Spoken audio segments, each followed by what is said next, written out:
Hello, my absolutely beautiful Taurus friends, and happy birthday and welcome.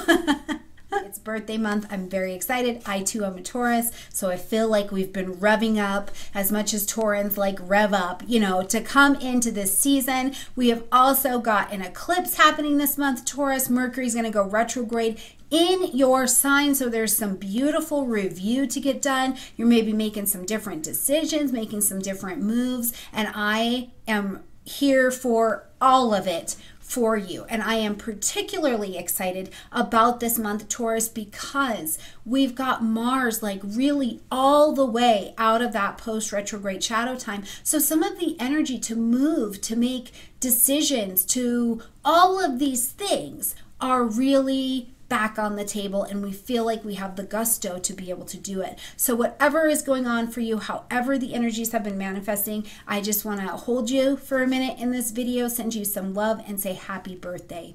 All right, Taurus, before we get going on all of this goodness, remember you can still get your digital transit calendar with $17 off from our friends at Wise Skies Collective. That's in the description box down below. Also, you asked for more astrology learning. You said, I want to know more about the houses. I want to know more about elements. I need to understand these aspects more. So I have still got my digital Astro 101 class on sale for you. 6 hours of me walking through the basics for you, down to the aspects, quadrants, hemispheres, houses, all of it. $25. It's available for you in the description box down below. Take advantage, bring that into your life, bring the knowledge into your world, bring the lingo into your world. So that way, as we continue to travel and have this Astro talk, you're really getting it under your belt, okay? And last but not least, Taurus, man, the books are open. They just became open, okay, I'll just say that, but they're open. If you really want to know your chart, the best way for us to have that conversation is for you and I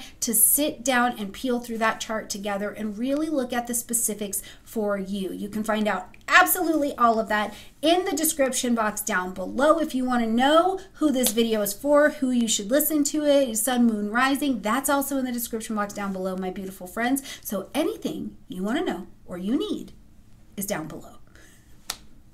All right, Taurus, let's get in here and talk about what is going on this month. I love the feel of this month. I have to say that. I do acknowledge that that's a pretty Taurian thing to say, but I do. I feel like this month feels good, like on my shoulders, like a nice wrap, All right, so right here at the beginning of the month on the 3rd, we've got Mercury moving into Taurus. Okay, so first house, you're busy, you're talking, you're having conversations. Now, one thing I do want to say, Taurus, it's been a lot this season, so hopefully you've not been being careless with yourself. You've been resting, you've been hydrating, you've been moving your body. That's a very big deal for Tauran people. We have to move that body.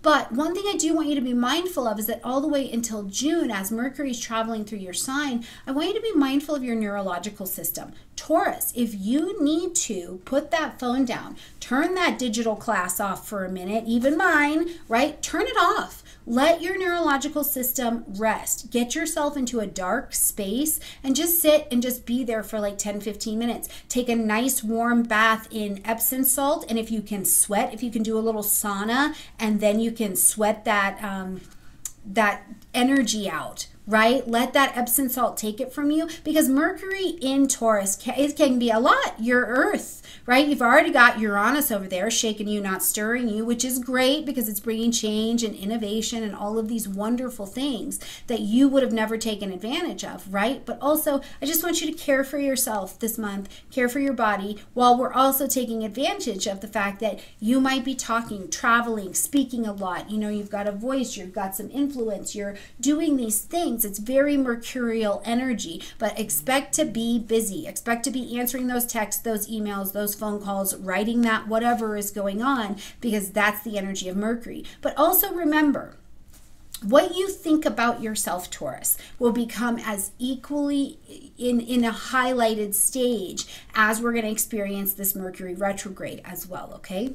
All right, when we get to April 6th, we are going to have a full moon at 16 degrees of Libra. Now, I cannot fail to mention that this is another lunar event happening at 16 degrees, and since November 8th, where we had an eclipse in your sign at 16 degrees. We keep having lunar events that are squaring that 16 degrees, or it's taking on and continuing to dig into that story, okay? Now, in the energy of Libra, Taurus, this is really lighting up your daily routines, okay? So think about your health and your wellness. First of all, we just talked about that neurological system, okay?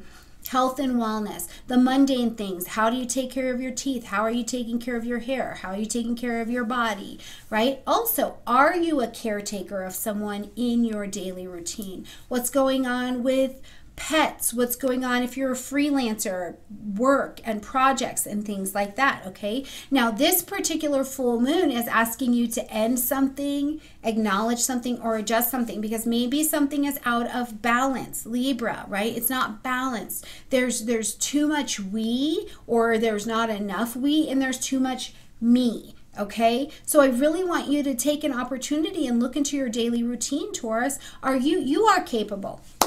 You're 1,000% capable of just holding it down. This is not that season. There is a difference between being steady and persistent and responsible and like grinding down. I want you to have this visual. This is the grinding down. I'm going to just take on the weight of this. I've got this. And this is not it. During Libra season, it's like lift up, lift out, release, relax those shoulders down, and become equity, solution-based minded with another resource. Sometimes the person that's been doing all the caring has to be cared for, and the imbalance will show up here. Now, something else that I really do like with this particular full moon is that the adjustments really can bring in delicious people into your life, because you're like, yeah, I am realizing I cannot do this all myself. Like me trying to do it all myself, or me not being vulnerable and opening up and letting the romance and the play and the pleasure of people and relationships and balance around me is a symptom of my hurt, previously hurt identity, and I don't need that anymore. So I think that there's a lot available, and that really is unfolding from that lunar eclipse in November, right? It told you, hey, in the next 6 months, we're going to have a reckoning. Something about what you're doing has to be ended, acknowledged, or adjusted, because this is not working, okay? And so here we are having another layer to that story. Now, on the 7th, we're going to have Mercury enter into its pre-retrograde shadow time at 5 degrees of Taurus, okay? So I want you watching your chart from 5 degrees of Taurus to 15 degrees of Taurus, because this is where we're going to see this retrograde season acting. So when I say watch your chart, what I mean is right here on the 7th, what's coming up for you? What's going on in your life? What stories? Start taking note. Grab pen and paper. What's happening for you starting April 7th, that you're going to be somewhere in this cycle between now and May 31st in a review about something you're doing, something you're involved in, something like that, okay? A lot of something. When we get to the 11th, we have Venus moving into the energy of Gemini, lighting up your second house. I love this. Venus in the second house is traditionally very comfortable, and Venus in Gemini is fun. So you could be having fun making money. You could be enjoying what you're doing while you're making money, while you're looking at money. Maybe you're spending money in a way that you really enjoy, but lots of decisions, conversation, mental things going on in your financial life. And Venus, even if it's painful, right? Let's say to the opposite side. You love what you're doing and it's so good, and you're having fun communicating and just pouring out what you love, and the money is also coming with that, and the relationships, and it's so good, right? That's one experience. But what if it's to the other? You've been careless with money. You haven't been responsible, and you've been in a panic. You've been afraid, and that's been, kind of ups and ups. Venus helps to soften the blow of the learning that we need to do.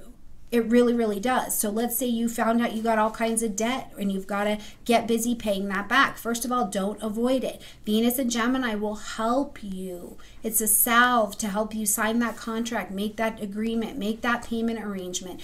Ask them some questions about a bill that you have and say, hey, I thought I paid this, you know, like whatever it is. Venus is really coming in to bring a harmony and to bring an ease to whatever is going on in this department, okay? When we get to the 20th, the first thing we've got going is a new moon solar eclipse, and it's happening at 29 degrees of Aries. So it is digging into some wisdom that you have. And this is the wisdom of your 12th house. You know, whatever's happening in your story, whatever changes are happening for you, Taurus, you are digging deep into the belt of your wisdom, which means you've had some experience. You know how to pioneer. You know where your happiness is at, and you are willing to walk towards it. You know what you need to do to be free of your burdens, right? Even if you haven't had the courage to do them just yet, right now, this is a new moon solar eclipse that takes you back to really, let's harken back all the way to 2004, 2005. What were you doing in your life? Because you took a very Aries stance on something, right? You went on an adventure, or an adventure was calling to you and you couldn't quite take it. You were looking at self-mastery, self-empowerment, self-development, but you were doing it. You gained a whole bunch of wisdom at that time. And then when we pull you forward a little bit more into like 2013, what wisdom came to you? Did you make a financial change? Did you take a spiritual leap? And this is a part of that story. But the wisdom is here for the taking for you now. So plant your seeds of intention to begin what you would like to see unfold over this next 6 months to a year, really, depending on, you know, your chart, how long it hits. Now, just a few hours later, the sun moves into Taurus, and I get to say happy birthday to my Tauran friends. Hope you absolutely have rested. You're ready. You are ready to go on this next birthday adventure. Don't forget, you've got an opportunity at 29 degrees of Aries. I think you can sneak a little 0-degree Taurus seed in there for what you would like to begin of yourself. You want to transform your body this year in whatever way that looks like for you. You want to, you know, come more current in your wardrobe. What is it? But the sun is lighting up here for you. Romance yourself at birthday time and just love it, okay?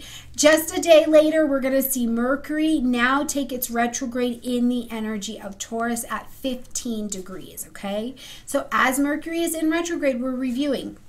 You're going to be reviewing, and really that review time got super started on April 7th, right? It doesn't mean there's not more that's a part of the story, but what was going on for you around April 7th at that pre-retrograde shadow time, and we're going to work on that all the way until May 14th, where Mercury will come direct, but it doesn't leave that post-retrograde shadow time until May 31st. So plan for the long game, my friends. We're good at that, okay? April 7th to March 31st, we're in review. You're reviewing you, what you think, the habits you've had, how you've treated yourself, what you think about yourself, how you talk to yourself, you know, your environment. Is your environment changing? Mercury is a travel sign, right? It's happy to go to heaven. It's happy to go to hell. Mercury can go wherever. It's one of the only gods that was able to do that. So are you going literally on an adventure or some kind of travel? What is it that is changing for you? Let me know in the comment section down below, because I can't wait to see where you're at in the cycle of that as this retrograde actually ends, okay? All right, my beautiful friends, like this video, comment, share, subscribe. Please subscribe. I would love for you to subscribe if this is your first time here. Thanks for spending a little bit of time. If you want more in-depth, remember that starting on March 21st at the Astrological New Year, we are doing more in-depth lessons in the Patreon group, and I would love to see you over there and take advantage of your Astrology 101 digital course that is for sale just for you as well. Happy birthday, Taurus, and I will see you next month. Bye.